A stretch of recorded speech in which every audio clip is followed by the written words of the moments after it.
to Fortress Comic News, episode 120. I am one of your hosts, Chris, alongside Big Spender, Mike. Big spender. Bought a lot of comics. Well, actually, not a huge spender. A couple of them were gifted to me for my birthday coming in June, so nice. I probably wouldn't have bought them for myself. Yeah, so happy Memorial Day, everybody. It is Monday, in fact. The worst of all weekdays, I think. Yes. So this show's going up a day late, so we apologize, but we were celebrating the birth of our nation. Yes. Well, real talk for a second. To all the women and men who serve in the armed forces or have served or have lost loved ones, our heart goes out to you, and thank you so much for your service. How about that? Yes. For sure. We had a nice little parade here in my hometown. It was actually like the street behind me, so we walked over and watched it, and it was a lot of fun. Good. You know, it's important that we commemorate that and never forget, or else we wouldn't be able to do this awesome podcast where we talk about a lot of stuff. Yes. In some countries, we would probably get yanked out of our homes and beaten for half the shit we say. So, you read comics, you go to Gulag. Did you just become a villain on like Arrow season 2? Yeah, so we don't have an interview today, but we're going to talk about comics. Got a lot of comic news. Yeah. I was in Boston for the weekend with my family. Went to Salem, found an amazing comic. There's actually a couple comic book shops in Salem. The thing about New England is like it's pretty dominated in the like the Massachusetts or more of the Boston areas. Newbury Comics everywhere, which is kind of a chain. I mean, it's good for what it is. But I stopped in this place in Salem called Harrison's Comics, and I was slightly inebriated. I drank like 1.5 liters of beer before going to. I knew I was going to the comic shop to spend some money. Wait a second. What? 1.5 liters? What is this? Canada?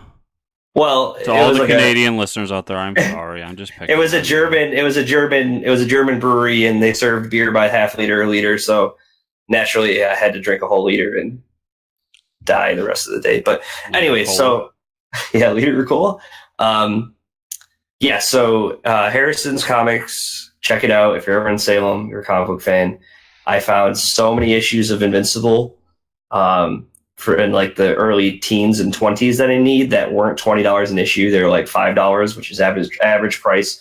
So I stumbled upon a gold mine. I found The Boys like 2 through 5 for like $5 each, which is crazy. They didn't have number 1, which is fine. I wanted to start collecting The Boys, but I could never find like early issues enough. They'd always start in like the 30s. This place was like had so many back issues, and I didn't even get to the dollar issues. It was crazy. The big ones I found a complete set of Red Sun. Sister got me that for my birthday, and then I was also gifted with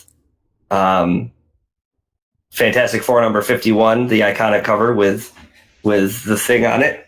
I'm going to try to show it, but this monster. And we talked about it when Stan Lee passed away. This is one of my favorite comic books because in a time of science and punchy and capes and all that stuff, something's happening where it's like, okay, well, maybe these heroes are a little more real than we thought. I mean, they're fighting their inner demons as well. Yeah. But we won't talk about the issue that much. It was just a good time. Amazing comic book shop. It's comic book shop / pop culture store. So there's so much cool stuff. And it was huge. I mean, it was like one of the best shops I've been to. That's cool. I did a lot of recording of podcasts. Oh, well, hey, there you go. Yeah, so I got a bunch of Bat Friends done, and Joe was also doing a Boy Meets World podcast, and for some reason was like, hey, you should do an episode with me. So I did it, and it was a disaster, but it's going to be live at some point. Did you watch an episode together? Or we did. We watched it together. Are you a Boy Meets World fan? I am not at all. Although have you ever seen an episode? I have, and you're going to find out my feelings of that show when we watch it. Oh. Because there's some adolescent feelings that popped up. But that show takes place in Philadelphia, and I didn't remember that. Oh, wow. So the entire episode is just me going like, hey, look, it's a Phillies jersey. Hey, look, she's wearing an Eagles coat. Yeah, yeah. Well, I mean, if I wanted to listen to like Bat Friends earlier than it comes out, how would I do that, Chris? Well, a great place to do that would be patreon.com/fortresscomic news. Watch it 3 days early, Mike. 3 days. 3 days early. Subscribe to Patreon for $1 a month. Gets you that podcast early. Gets you into the forums. Chat it up with us. And yeah. Yeah, but I actually also bought a copy of Red Sun Superman this week. Isn't that's really weird? Yeah, so a little different. They were doing a sale on Comixology for Memorial Day, and it was a DC Memorial Day sale. So they had Red Sun Superman, which I haven't read since I was in high school, I think. Yeah, it's been a while for me. And they also had Mr. Miracle by Mr. Tom King, and it cost me a total of $6 for both trades. That's amazing. So yeah, I got those. That was cool. Yeah, it's one of those things that was like I could have gotten like a collection off eBay or something, but it was like I always wanted to find a Red Sun series, like physical copies somewhere, and I finally stumbled upon all 3 issues at a reasonable price, and yeah. Well, that was lucky for me. A lot of the like series I want to pick up are obscure enough where it's never going to be in a movie, so I don't have to worry about it like jumping in price. Right. But the one that was most recent, it's actually a few years ago. I haven't bought a whole lot of back issues recently, but I had wanted the original Capwolf series, and this is before Nick Spencer brought Capwolf back. And it just so happened that I walked in the comic shop and somebody sold it to our comic dealer and made me a deal. That was the last time I bought it, like one I was really looking forward to. So yeah. This place had so many crazy key issues. It had the first Guardians of the Galaxy. It was cool to see a lot of the Donny Cates stuff. Like a lot of his number ones are on the shelves now for like $60, $70. Like Redneck, they had a Redneck number one sitting there for $70. God Country, I don't even think you can find any God Country issues in there. It's boys getting hot. Yeah, for sure. Books. So, Mike, I just want to tell you real quick. I don't know if you're aware, but this episode is brought to you by Audible. Oh, wow. So today's show is brought to you by Audible. Audible is offering our listeners a free audiobook with a 30-day trial membership. Just go to audibletrial.com/fortress and browse the unmatched selection of audio programs. Download any book for free, and you keep it. Even if you cancel, you get the free book. One free book. Might I suggest Oracle Year by Charles Soule? I just read it, and it's fantastic. I could suggest A Name of the Wind by Patrick Rothfuss because I'm currently listening to that on Audible, and it is fantastic. There you go. So Mike enjoys Audible. I love Audible. Why won't you? 30 days for free. 30 days free. Check it out. So remember, guys, to download your free audiobook today, go to audibletrial.com/fortress. Again, that is audibletrial.com/fortress for your free audiobook and 30-day membership. Awesome. Wow, look at that. Getting sponsors and stuff, talking comics. We're like a real podcast now. Yeah, it's crazy. It only took us 120 episodes, but we're a real podcast now. Yeah. All right. Well, I guess we should talk about podcast things. Movie news. So this is pretty crazy. I'll let you drop this news just because you're so excited. You just don't want to say the name. Chris trying to get me to say it. Okay, I'll do the name, then you can say it. So, someone by the name of Leda Calabrese. Leda Calabrese is reportedly doing a Knights of the Republic Star Wars trilogy. Bam. Along with the writers of Game of Thrones. Oh, dude, there's so much bad blood with those guys right now. So, yeah, like, I've gotten deep into the Game of Thrones thing, even though I don't watch it. The memes have been so good this season. Like, even if you don't watch it, the memes are on point. Yeah. So, it seems to me like, I mean, real quick, we'll do the Game of Thrones talk, but it seems to me like what happened there was all the actors wanted to move on. They wanted to move on because Disney's like, here's all the money, make us Star Wars things. And they rushed to final season. So, I don't hold that against them. the funny thing is, just this weekend they released a documentary on HBO about filming the last season. And they're actually like they're reading like key parts within the season, like people's characters' deaths, and you just like they'll like zoom in on the faces of like the table read with the script, and like some of them are just like, what the fuck is this? Like their like one of the guys who like read his death scene like threw the script across the table and just sat there like this. And those are the scenes that they showed on the documentary. Like I can't even imagine the reactions that some of those actors had that were so pissed that like they couldn't even show on the documentary. Yeah, so it's pretty great.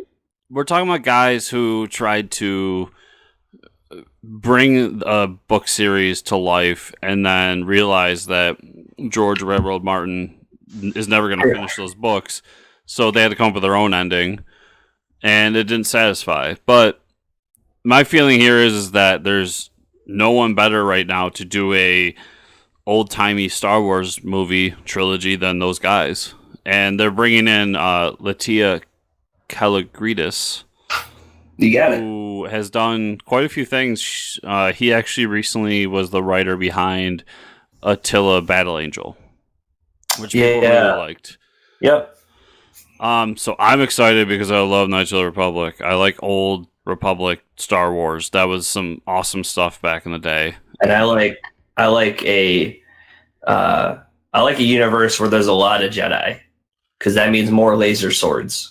Yeah, in true Sith too. Like there's a lot going on here, and this is it really, if you played the old video game and read any of the old extended universe stuff, there's a lot of like Game of Thronesian political intrigue in the Knights of the Republic. So I'm excited. I'm down. And it also takes us very far away from the Skywalkers. So if there's a Skywalker in this show, I'm going to freak. I know. It's like, wow, who's this extra on the show? Oh, his last name's Skywalker. Like they pull the like the end of the Dark Knight trilogy where they're like, oh, why don't you use your real name, Robin? It's like, what? Joseph Gordon-Levitt was Robin the whole time. Anyways, spoilers. Yeah, whatever. I'm excited for Knights of the Old Republic. It's gonna be awesome. Yeah.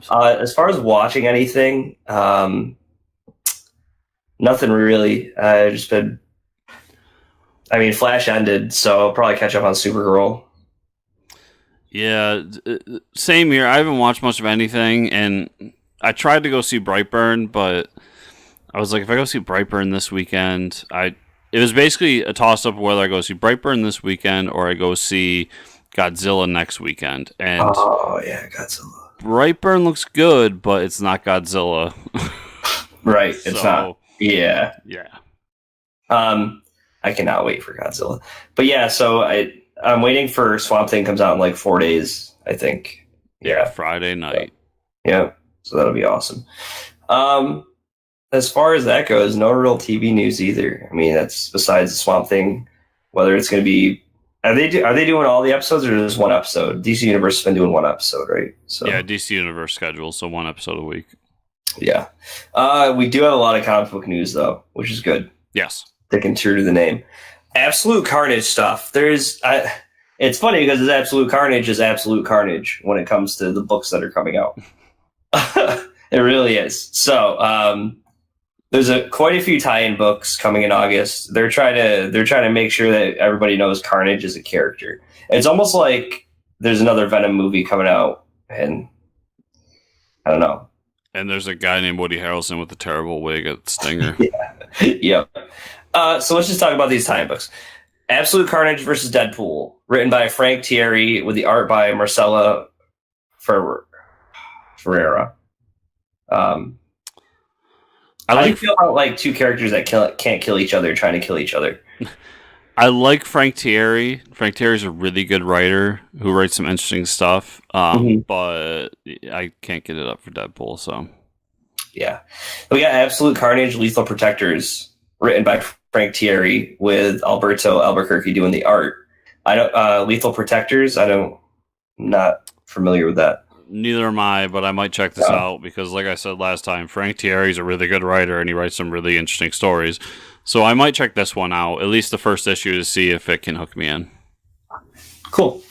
Absolute Carnage, Miles Morales, written by Saladin Ahmed, with the art by Federico Vincentini. All right, I'm doing it. I'm getting through these. That's pretty cool. Yeah, Salman Ahmed is the writer of the Miles Morales Spider-Man book. So he's doing the crossover. I'll read this. I love Miles, and I like Saladin Ahmed's work as well. So I'm definitely going to pick this one up. Absolute Carnage, Scream, written by Cullen Bunn with art by Gerardo Sandoval. Cullen Bunn, awesome writer. Don't know what Scream is relevant to. Is that a character? Scream is apparently another random-ass symbiote. I only know this because I saw Cullen Bunn freaking out about it on Twitter when it was announced. And based on his excitement, I'll probably check this one out. And because I just love Cullen Bunn. We should try to get him on the show to talk to him about it. Absolute Carnage, Separation Anxiety. Now this is what I can relate to. By Clay McLeod Chapman with art by Brian Level. Zero interest in this book whatsoever. I mean, it seems like it just seems weird for me, so I don't know if I'm going to check this one out at all. And I don't know the creative team at all. Yeah, I've never heard of these people. Yeah, so I mean, this is they're trying to. I'm pretty interested in the Cullen Bunn one, just because that guy can write a book. But yeah, so if you like Carnage, if you like Spider-Man stuff, this is all for you. And then we got, this is from Dark Horse. Dark Horse coming out with a new book, No Fight Left to Fight. Yep. In case you like fighting, it's in the title twice. Coming from Dark Horse, written by Aubrey Sitterson, with art by Fico Ocio, coming in August. So I'm guessing you didn't check this one out ahead of time. No, I didn't. I specifically chose this one because there's always a ton of announcements, and obviously we don't get to all of them. But I picked the ones that are important or that are big to us. This is the people that so they've done a couple of Street Fighter books, and now they're kind of getting their own creator-owned title. And the idea of this is it's a Dragon Ball Z inspired book, in which the idea is the most powerful fighter in the entire world has defeated his last villain, and there's nobody left for him to fight. So it's like Goku defeats Frieza, and there's nobody left. That sounds awesome. Yeah. So I was like, this sounds like a really cool thing. The artist has the style of almost like the new Dragon Ball Z style, over stylized and everything, and the colors are really bright. So I really think this book's gonna be something cool. That sounds awesome. I'm glad you brought it up. I always wondered what would the end of the DBZ series be, because every season is Goku wants to fight a stronger person. Here's a stronger person. But then they're just we don't have any more stronger people. It's I'm gonna be depressed now because I have no purpose. And and this also it hits close home to me because it feels like fan fiction that somebody took and made their own. It's almost like I'm writing something similar right now. Cool. Are you? Yeah. Yeah, a year later, and I got page 15 in. Oh, damn. Okay, so for any of the fans that are left, Gwenpool returns in August for a 5-issue series with Leah Williams and art by David Baldian. So that's Chris's favorite character. Gwenpool is awful. I don't get it. I can't believe you put this in the news. I thought you would probably want to just leave it out. I don't know any chance to tell people that Gwenpool is awful and you should not be reading No, if you're enjoying Gwenpool, enjoy Gwenpool, I guess. But I don't get it. It's just I really don't get it. Yeah, so we won't try to talk about it. New Conan Origins comic coming from Isab Ribic called Conan the Barbarian Exodus in August. Man, Conan. I think this is they're finally getting people on the Conan train. Is what this means. I mean, they got me on the Conan train, so.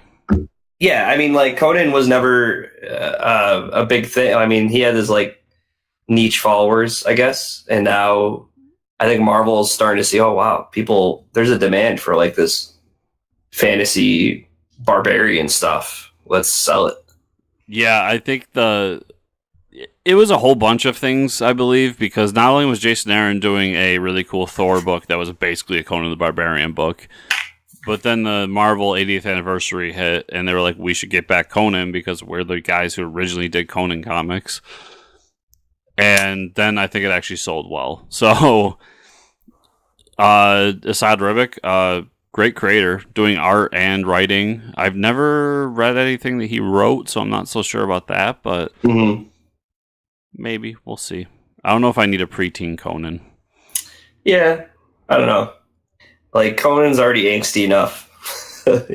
He's just always angsty.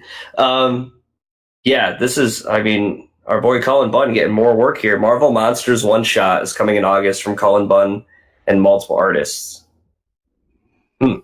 That's pretty awesome. Kaiju monsters and Marvel Universe. Dude, come on. You're gonna get like Captain America punching a kaiju in the face. Or you get Captain America and like his own Megazord. Come on. Cullen Bunn, if you're listening. I'm emailing him as soon as we're done here now. Hey, it would be really cool. I don't even care if you come on the show. I just want Captain America to have a giant robot and to fun. And you know how he gets to the robot? Hold on. Boom in the face. Hold on. You know how he gets to the robot? He has a ship shaped like his shield, and he flies and he docks the ship on the back of the robot, and then he gets inside the robot and then he pulls the shield off his back and he uses it in the Megazord. Just saying. I'm just gonna cut this whole clip out and just send it to him. Yeah, please. Just listen to this. You don't have to be on the show. Just listen to this. Yep. I'm actually really excited for that. And then we got Agents of Atlas returning for a 5-issue miniseries from Greg Pak and Jeff Parker. These guys all-star team up here. Yeah. And Agents of Atlas, pretty popular stuff. Yeah, and it was kind of a shock that it came back. I mean, I know people like it, but it just felt like one of those things that was going to come and go and would be like something that people look back on. Right. They're bringing it back, so we'll see how that goes. That's cool. Yeah, so the biggest news I think this week is everybody's talking about it online. They're making a big deal because Tom King is ending Batman with issue number 85, which he always said he was going to do 100 issue. Yeah, and what made that story big was that DC execs are forcing him off of Batman. So yeah, they said they're still gonna let him finish his storyline till 85, which I believe is the 1 year in the middle of City of Bane. Right. And a lot of it was, as you can attest to, credited to the Nightmare story arc, where even though Batman was still their number one seller, it was outsold by the likes of Immortal Hulk for a few months. I'm not dissing on Immortal Hulk. Immortal Hulk's an amazing book. Yeah, that is not a book that sells great. Right. So yeah, it seems like they wanted to get him off the book. But if you continue the story, there's a silver lining. Yeah, so he's staying with DC, and he's doing a 12-issue series entitled Batman/Catwoman. So basically, DC was like, listen, you can do all this fun stuff you want, but you're not part of the continuity in a main story for us right now. And I just think that they don't want their headliner Batman book being what it was. I think they want to change it. And that's just it, though. Like, his Batman he's painted as like he made like a depressed Batman that if he's fighting himself, like, what is he even? Who is he even? Like, the whole thing of Batman is like he doesn't really face his problems. He's supposed to punch people in the face, and that's how he deals with his problems. But now he's got this internal struggle, and I think it's coupled with the fact that it's been going on for way too many issues. Yeah, and Yeah, I don't Tom know. King said that at the end of the City of Bane arc, there's like a huge revelation that's supposed to change Batman forever. Oh man. Which, how many times we've heard that in our lives? Yeah. Right. Exactly. So I feel like maybe even though they might have been forcing him off, I feel like they felt like we get to this point, you go do a side book, finish your story in that book, but we're gonna bring in somebody else for the main book because this isn't what we want out of Batman right now, at least in the main titled Batman book. Right. Which is fine, and I completely agree. I've already talked about how on the show that's like this wasn't the direction I really wanted for my Batman boy, but and I'm actually excited about this because I mean, I'm reading in trade, so it doesn't affect me in the right here and now. But I'm excited because this means that San Diego Comic Con is going to be that much more exciting. Because now we don't know who's writing Batman. We've got all that news coming out from what's going to be happening with X-Men. And Tom King and Mitch Gerard said that they have something else in the works at DC. So, I mean, those are 3 big-time announcements for San Diego. Yeah, it's awesome. I can't wait. I mean, I don't know. It's like 50-50 on Tom King right now with the whole Heroes of Crisis and the way he treated Batman. I think it would have worked with another character. Like if he wanted to take Booster Gold and do this like kind of story arc, it'd be fine. You know what I mean? I just think I mean I enjoy Tom King's Batman from what I've read so far. Mm-hmm. And I put that caveat on it, but it feels to me like from fan reaction that, I mean, he did Omega Man, he did Vision, and he did Mr. Miracle, which were all hailed as really great books. Right. They all have one thing in common. They're all 12-issue series. I almost wonder if he does better with a finite book instead of I have 100 issues of Batman in me.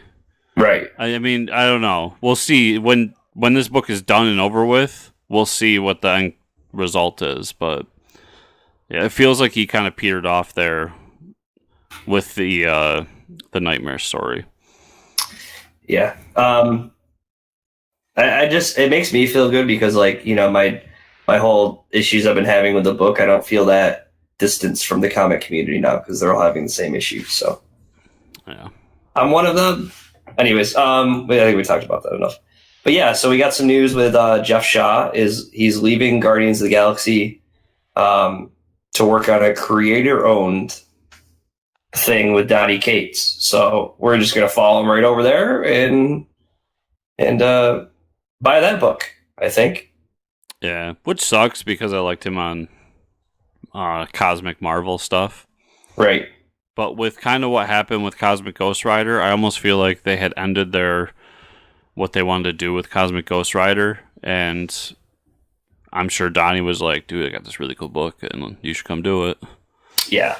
I think that he's like, okay, sounds cool. I'll follow you over there. Why not? Because Donnie Cates so hot right now. So hot. Get picked up. Yeah. So that's it for comic news, and I guess we'll talk about what we read this week. I had a few books, but I only got around to reading Dial H. Mostly because I could not read that book. That was like I had time to read like one book, and that was the one I did. Dial H this week, or I guess it's last week now, but Dial H is really good. I keep talking about how much fun that book is. We got a big reveal that there's like a wizard behind the scenes of like the H phone or the dial phone, and it actually is the original Dial H hero from I believe the 70s. So he's like trapped in like the universe or the whatever multiverse they have where they're like choosing heroes. He's kind of like trapped in there, and I think he's battling with some villain that's like trying to take the power for evil. And obviously we've got a couple cool new heroes too. Like we got this like punk rocker chick hero that was like fighting this other hero that can basically bend reality and use your fears against you and stuff. Oh, it's getting, and you can tell there's so much fun. This book is just so much fun for the writer and the artists. It's just amazing for them. And it's a lot of fun. I had Freedom Fighters come out this week too. I did not read it, so you could probably talk about that. So I read a bunch of stuff. I'll start with I had one of these books. We all have them, but a series that I had never read, and it was kind of like a shame book. So I started reading Sandman by Neil Gaiman. Read the first volume, enjoyed it. I feel like that it's maybe it's a situation where it gets more in the groove in volume 2, and I'm going to continue to read it. But from volume 1, I didn't really get the feeling that most people have about it. And that could be the fact that it's, 20 years later. That could be the fact that I've heard a million times how amazing this book is. It could be a bunch of things. But it was an interesting book, and I want to see where it goes. I got to about like volume 2 on Sandman. It's a slow read. That was one thing. It is a very slow read. Yeah.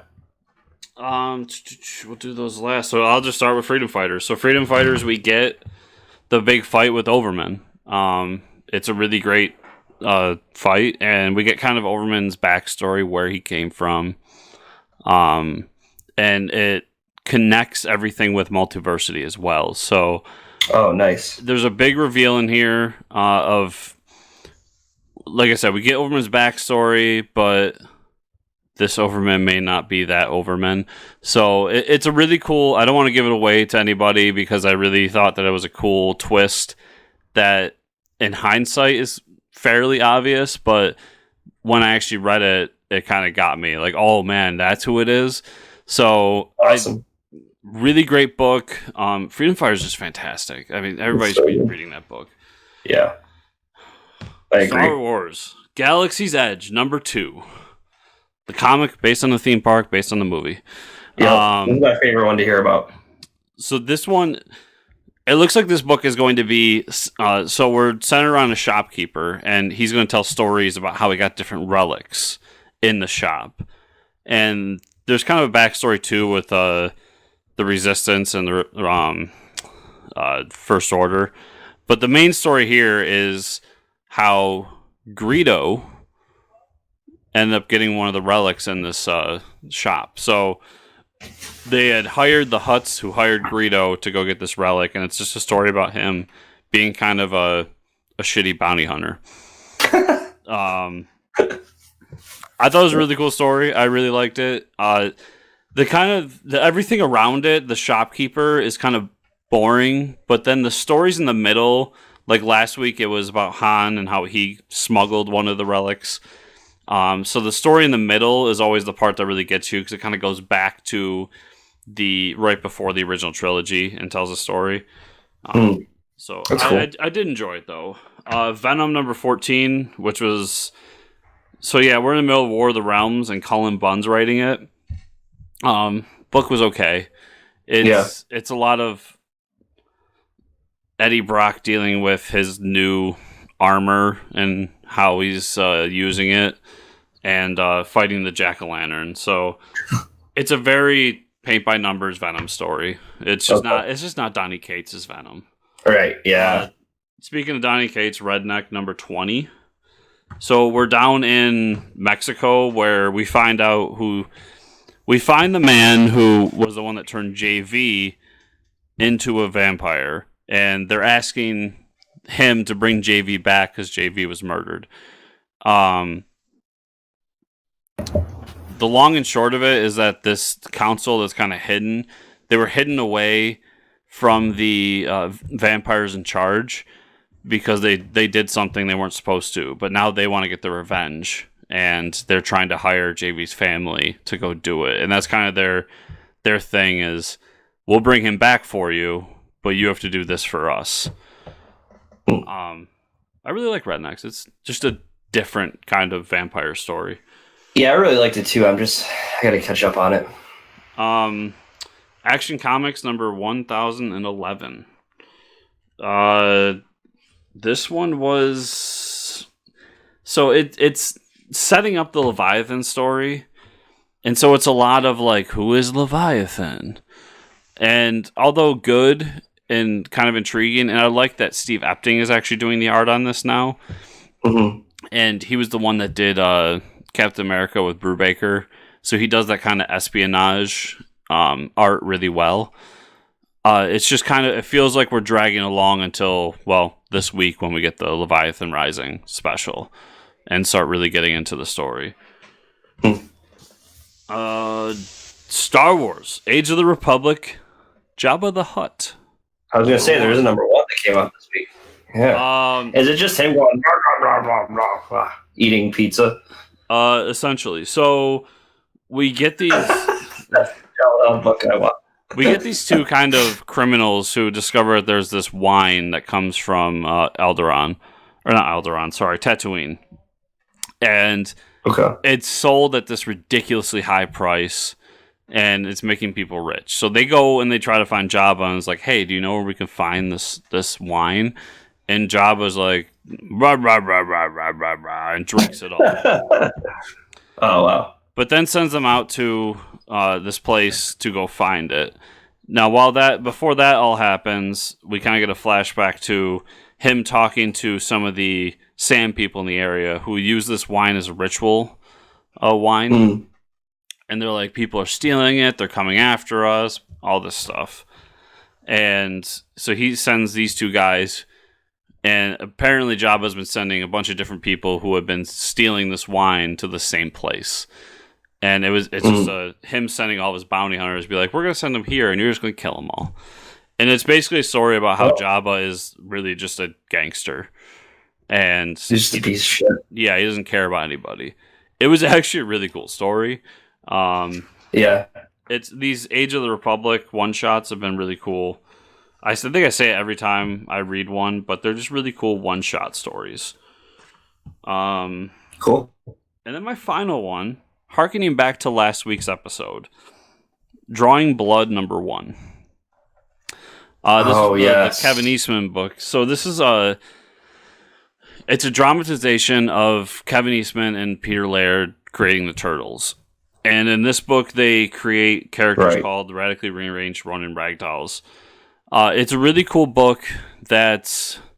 There's fictionalized parts of it. Like, I don't know if Kevin ever really got into it with a mob front selling heroin, but I feel like that part might have been fictionalized. I hope not. It's all about this artist and him kind of becoming famous and huge for this creation, and then falling away from the thing that got him there, and then realizing that that's what made him happy, was drawing and creating these characters. Cool. I really liked it. I really recommend it. And it also comes, well, you have to buy it separately, but there's another book that came out this week alongside of it called Radically Rearranged Ronin Ragdolls #1. Right. That sounds amazing. It does sound amazing. It's basically Kevin redoing the Turtles issue #1. Awesome. It's about 3 sisters who are cats and are ninjas. And instead of meeting a female reporter, they meet a male kid who's being mugged. So it's a lot of... It brings back a lot of the turtle memories from the original books. Right. It was enjoyable. I don't think there's going to be a #2, but if there was, I don't think I would go and pick it up, because after reading it, all I thought was, I want to read Turtles. But I do recommend Drawing Blood a lot. It was really, really good. So, cool. Mike, that is all I have. So where can people find you on the internet? You can find me at Fortress Ricker on Twitter, where I share all my comics that I buy. So that's probably the best place. What about you and/or the show, Chris? Well, you can find me at Fortress Chris on Twitter, and you can find the show at FCN_official on Twitter, or FortressComicNews.com, where everything we do is right there on that handy-dandy website. Everybody knows the drill by now. We've been doing this internet thing for years. YouTube, like, subscribe, iTunes or other podcatchers, reviews, 5-star preferably, and share with friends. And then, as we said earlier, patreon.com/FortressComicNews, where you can support the show. $1 or higher gets you my other podcast 3 days early. And everybody, remember, next week is a big week for comics, so we are going to have probably an extra long show, because we got to talk about the final issue of Heroes in Crisis. So that's going to happen. And we're finally getting an issue of Doomsday Clock. Oh, man. Who would have thought? We'll see. Plus, they say we're going to get an issue. I don't know if we will. Plus, Mike, we have to have a chat after this show because Batman The Last Night is coming out. Everybody pick that up. It looks awesome. Yeah, it does look amazing. So thanks for listening. See you.